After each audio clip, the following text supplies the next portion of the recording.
For families transitioning out of shelters and into permanent housing, getting a roof over their heads is only half the battle. Next comes filling the house, something that isn't cheap. And that's where the Safe Haven Family Shelter steps in, providing kits for families full of needed supplies.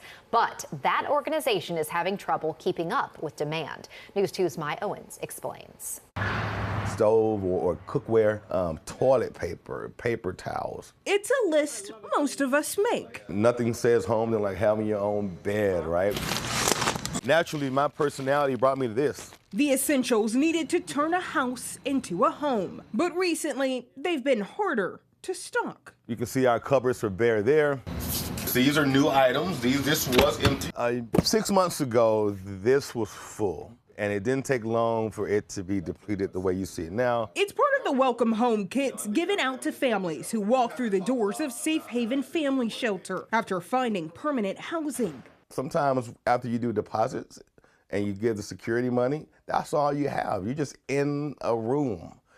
You don't have the furniture, you don't have the essential goods, and that's what we want to try to avoid. But it's becoming harder to avoid. Typically, the organization needs 10 to 15 full kits a month. However, with low stock and a greater need, they are urgently looking to make 30 to 50 kits. It just costs more. It costs more to live. We are spending 18% more just to do the same things we did last year with our families. The inflation rate sitting at 2.97%, down from the previous month.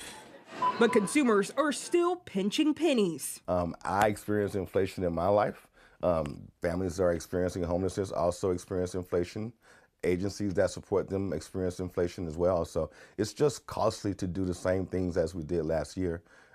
As we all experienced that. Last year, Safe Haven served more than 300 families, and this year, more are on the waiting list. Many of the families hoping to go from having shelter to having a home. The family structure is about the same. It's just more of them.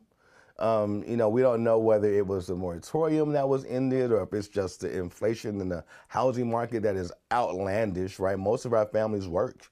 So it's not like they're not working. It's just they still, even with working, it's hard to find a house in Nashville. And to help with the need, Safe Haven is asking for donations of essential household items. There are several ways to help. You can find out over at WKRN.com.